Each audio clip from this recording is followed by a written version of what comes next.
Hi hello ನಮಸ್ಕಾರ, welcome back to my channel. So ಇವತ್ತು part 2 video ಆಗಿರುತ್ತೆ. ಮಹದೇಶ್ವರ ಬೆಟ್ಟ ಹೋಗಿದ್ವಿ ಅಂತ ಹೇಳಿದ್ನಲ್ಲ ಪ್ರೀವಿಯಸ್ ವಿಡಿಯೋದಲ್ಲಿ. ಸೊ ಇದು ಪಾರ್ಟ್ 2 ಆಗಿರುತ್ತೆ ವಿಡಿಯೋ. ಆ್ಯಂಡ್ ಪವರ್ ಬಂದ ಮೇಲೆ ನಾನು ಫ್ರೆಶ್ ಅಪ್ ಆಗಿ ಈ ಥರ ರೆಡಿಯಾಗಿ ಸಿಂಪಲ್ಲಾಗಿ ಟಿಕೆಟ್ ತೊಗೋಬೇಕಿತ್ತು. 5 o'clock ಅಷ್ಟೊತ್ತಿಗೆ ಚಿನ್ನದ ತೇರು ಇಳಿಸ್ಬೇಕಿತ್ತು. ಸೊ ಹಾಗಾಗಿ ಅದಕ್ಕೆ ಟಿಕೆಟ್ ತೊಗೊಳ್ಳೋಣ ಅಂತ ಹೋದೆ. ಅಲ್ಲೂ ನೋಡಿದ್ರೆ ತುಂಬ ಕ್ಯೂ ಇತ್ತು. ಸೊ ಅಲ್ಲೂ ಕೂಡ ವೆಯ್ಟ್ ಮಾಡಿ ಟಿಕೆಟ್ ತೊಗೊಂಡೆ. ಸೊ ಇದು ಏನೇನು ಇದೆ ಅಂದರೆ ಎಷ್ಟೆಷ್ಟು ಪ್ರೈಸ್ ಇದೆ ಅಂದ್ಬಿಟ್ಟು ಲಿಸ್ಟ್ ಮಾಡಿದರು. ಸೊ ಅದನ್ನು ಕೂಡ ಕ್ಲಿಪ್ಪಿಂಗ್ಸ್ ತೊಗೊಂಡೆ. ಆ್ಯಂಡ್ ಇದು 3001 ರೂಪಾಯಿ ಆಗಿತ್ತು. ಸೊ ನೋಡಿ, ಇದು ನಾನು ಫೈನಲಿ ತೊಗೊಂಡಿರೋ ಅಂಥದ್ದು. ಏನು ಒಂದು ವಿಷಯ ಅಂದರೆ 3001 ರೂಪಾಯಿಗೆ ಅವ್ರಿಗೆ ಕರೆಕ್ಟ್ ಚೇಂಜೇ ಕೊಡಬೇಕು. ಯಾವುದೇ ಥರ ಅವ್ರಿಗೆ ನಾವು ನೋಟ್ ಕೊಡೋ ಹಂಗಿಲ್ಲ. 1 ರೂಪಾಯಿ ಕಾಯಿನೇ ಕೊಡಬೇಕಂತೆ. ಓಕೆ ಫೈನ್ ಅಂತೇಳಿ ಮಿಕ್ಕಿರೋದನ್ನು ಬಿಟ್ಟು ಹಾಗೆ ಬಂದು ವೀಡಿಯೋಸ್ ತೊಗೊಂಡು ಫೋಟೋಸ್ ತೊಗೊಂಡೆ ಸ್ವಲ್ಪ. ಆ್ಯಂಡ್ ಅಷ್ಟೊತ್ತಿಗೆ 6 o'clock ಕೂಡ ಆಯಿತು.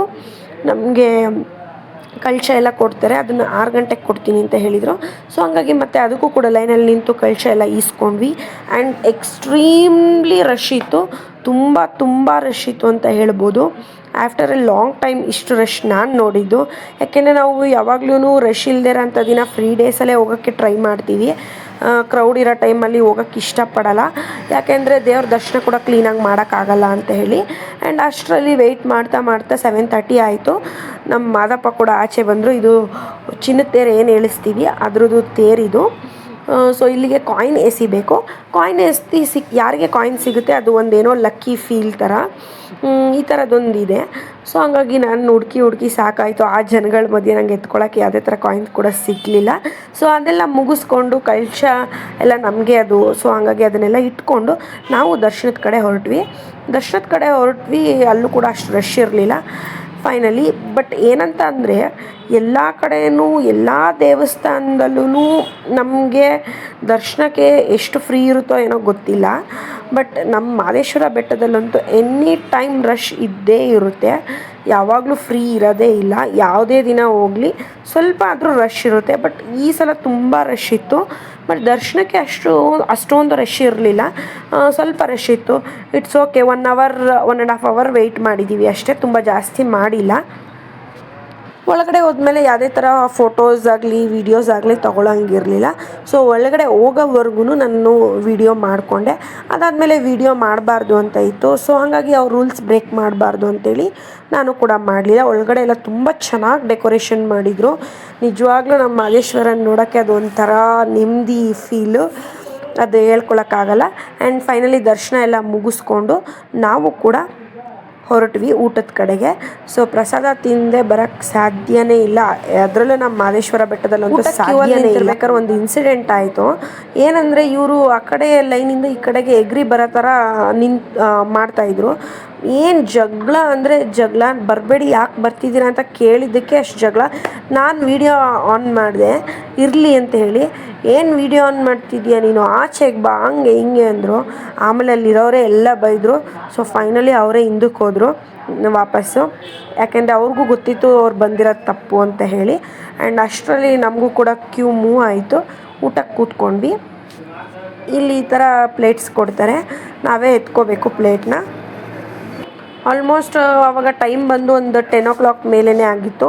ಊಟ ಎಲ್ಲ ಆಲ್ಮೋಸ್ಟ್ ಖಾಲಿಯಾಗಿತ್ತು. ಬರೀ ಅನ್ನ ಸಾಂಬಾರು ಅಷ್ಟೇ ಇದ್ದಿತ್ತು. ಬಟ್ ಇಲ್ಲಿ ಯೂಶ್ವಲಿ ಮಜ್ಜಿಗೆ ಮತ್ತು ಪಾಯಸ ಪಲ್ಯ ಎಲ್ಲನೂ ಕೂಡ ಕೊಡ್ತಾರೆ. ಆ್ಯಂಡ್ ಎಲ್ಲೋದ್ರೂ ನನ್ನ ಮಗನ ಫೋನ್ ನೋಡೋದಂತೂ ಮುಗಿದೇರ ಅಂತ ಕತೆ.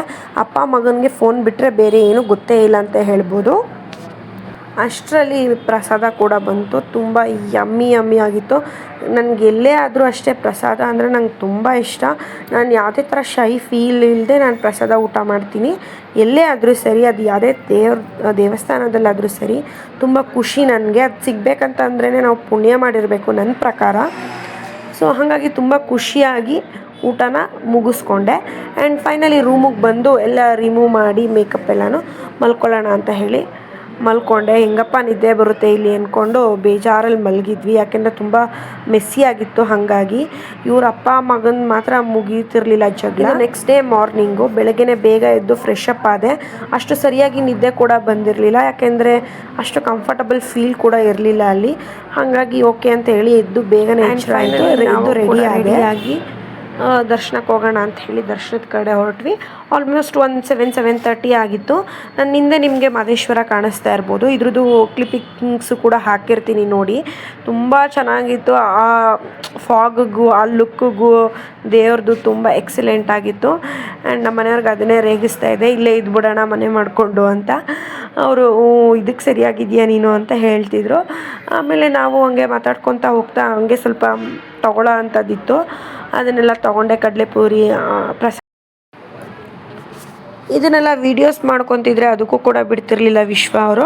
ಯಾಕೆ ಅಂದರೆ ಟೈಮ್ ಆಗುತ್ತೆ ಮತ್ತು ದರ್ಶನಕ್ಕೆ ರಶ್ ಆಗಿಬಿಡುತ್ತೆ, ಇವಾಗಾದರೆ ಸ್ವಲ್ಪ ಜನ ಇರ್ತಾರೆ ಅಂತ ಹೇಳಿ. ಸೊ ಇದು ಮಹದೇಶ್ವರನ ಬೆಟ್ಟದಲ್ಲಿರೋಂಥ ಆನೆ. ಸೊ ಇದರಲ್ಲಿ ಆಶೀರ್ವಾದ ತೊಗೋಬೇಕಂದ್ರೆ ನಾವು ದುಡ್ಡು ಕೊಟ್ಟಿನೇ ತೊಗೋಬೇಕು.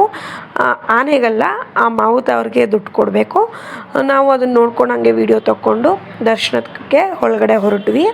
ಆ್ಯಂಡ್ ಯಾವುದೇ ಥರ ಅಷ್ಟು ರಶ್ ಇರಲಿಲ್ಲ. ನಾನು ಎಷ್ಟು ಫ್ರೀಯಾಗಿ ನಡ್ಕೊಂಡು ಹೋಗ್ತಿದ್ದೀನಿ ಅಂತ ನೀವು ನೋಡ್ತಿರ್ಬೋದು. ಸೊ ಅಷ್ಟು ಆರಾಮಿತ್ತು. ಆ್ಯಂಡ್ ನಾನು ಇದಕ್ಕೂ ಮುಂಚೆ ಬಂದಿದ್ದಾಗ ಇಲ್ಲಿಗೆ ಎಷ್ಟೊಂದು ಸಲ ನಾನು ಹಾವು ಕೂಡ ನೋಡಿದ್ದೀನಿ. ಎಷ್ಟೇ ಜನ ಇರಲಿ, ಎಷ್ಟೇ ರಶ್ ಇರಲಿ, ಅಲ್ಲಿ ಸ್ವಲ್ಪ ಕೆಳಗಡೆ ನೆಲದಲ್ಲಿ ಹೋಲ್ಸ್ಗಳಿದ್ದಾವೆ. ಆ ಹೋಲ್ಸಲ್ಲಿ ಹಾವು ಅದ್ರ ಪಾಡಿಗೆ ಅದು ಹೋಗ್ತಿರುತ್ತೆ. ನಾನೇ ನನ್ನ ಕಣ್ಣಾರೆ ನೋಡಿರೋ ಅಂಥದ್ದು. ಆ್ಯಂಡ್ ಇಲ್ಲಿ ದೇವಸ್ಥಾನ ಎಲ್ಲ ತುಂಬ ಕ್ಲೀನ್ ಮಾಡಿ, ತುಂಬ ಸ್ವಚ್ಛತೆಯಾಗಿ, ತುಂಬ ಕ್ಲೆನ್ಸಾಗಿ ಇಟ್ಕೊಂಡಿದ್ರು. ತುಂಬ ಖುಷಿ ಆಯಿತು. ಯಾಕೆಂದರೆ ಇಲ್ಲಿ ತುಂಬ ಜನ ಬಂದು ಹೋಗ್ತಿರ್ತಾರೆ, ಗಲೀಜು ಅಲ್ಲಲ್ಲೇ ಆಗ್ತಾನೂ ಇರುತ್ತೆ. ಬಟ್ ಇಲ್ಲಿ ಅದಕ್ಕೆ ಯಾವುದಕ್ಕೂ ಅವಕಾಶ ಇಲ್ಲ. ಆ್ಯಂಡ್ ಒಂದು ಪುಟ್ಟ ಮಾದಪ್ಪ ಕೂಡ ಸಿಕ್ಕಿದ್ರು ನಮಗೆ, ನೀವು ನೋಡ್ತಿರ್ಬೋದು. ಇವ್ರನ್ನ ನೋಡಿ ತುಂಬ ಖುಷಿ ಆಯಿತು. ಮಾತಾಡಿಸ್ಕೊಂಡು ಹಾಗೆ ವೀಡಿಯೋ ತಗೊಂಡು ದರ್ಶನ ಮುಗಿಸ್ಕೊಂಡು ಆಚೆ ಬಂದು ಒಂದು 1/4 ಗಂಟೆ ಕೂತಿದ್ದೆ. ನೆಮ್ಮದಿ ಅನ್ನಿಸ್ತು ನಿಜವಾಗ್ಲೂ. ಸೊ ಅದನ್ನು ಕೂತಿ ಮುಗಿಸಿ ಎಲ್ಲ ಆದಮೇಲೆ ಟಿಫನ್ ಮಾಡೋಣ ಅಂತೇಳಿ ಹೊರಟ್ವಿ. ಅದು ನಮ್ಮ ದಾಸೋಹ ಭವನಕ್ಕೆ, ನೀವು ನೋಡ್ತಿರ್ಬೋದು. ಇಲ್ಲೂ ಕೂಡ ಅಷ್ಟೇ ಜಾಸ್ತಿ ಕ್ಯೂ ಇರಲಿಲ್ಲ, ತುಂಬ ಫ್ರೀಯಾಗಿಯೇ ಇತ್ತು. ನನ್ನ ಪ್ರಕಾರ ಇಲ್ಲಿ ಕೊಡೋ ಥರ ಪ್ರಸಾದ ಬೇರೆ ಎಲ್ಲೂ ಕೊಡೋದೇ ಇಲ್ಲ ಅನ್ಕೋತೀನಿ. ಯಾಕೆಂದರೆ ಮಹದೇಶ್ವರ ಬೆಟ್ಟದಲ್ಲಿ ಯಾವಾಗ ಹೋದ್ರೂ ಊಟ ಇಲ್ಲ ಅನ್ನೋದೇ ಇಲ್ಲ, ಆಲ್ಮೋಸ್ಟ್ ಇದ್ದೇ ಇರುತ್ತೆ.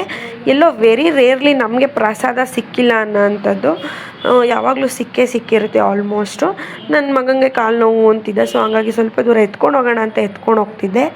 ಆ್ಯಂಡ್ ಈ ನನ್ನ ವ್ಲಾಗ್ ಯಾರಿಗಾದರೂ ಇಷ್ಟ ಆಗಿದ್ದರೆ ದಯವಿಟ್ಟು ಲೈಕ್ ಮಾಡಿ, ಕಮೆಂಟ್ ಮಾಡಿ ಆ್ಯಂಡ್ ಶೇರ್ ಮಾಡಿ. ಆ್ಯಂಡ್ ಇನ್ನು ಯಾವ ಥರ ವೀಡಿಯೋಸ್ ಮಾಡಬೇಕು ಅಂತ ಕಮೆಂಟ್ ಮಾಡಿ. And thank you for watching with lots of love. ಮತ್ತೆ ಸಿಗುವ.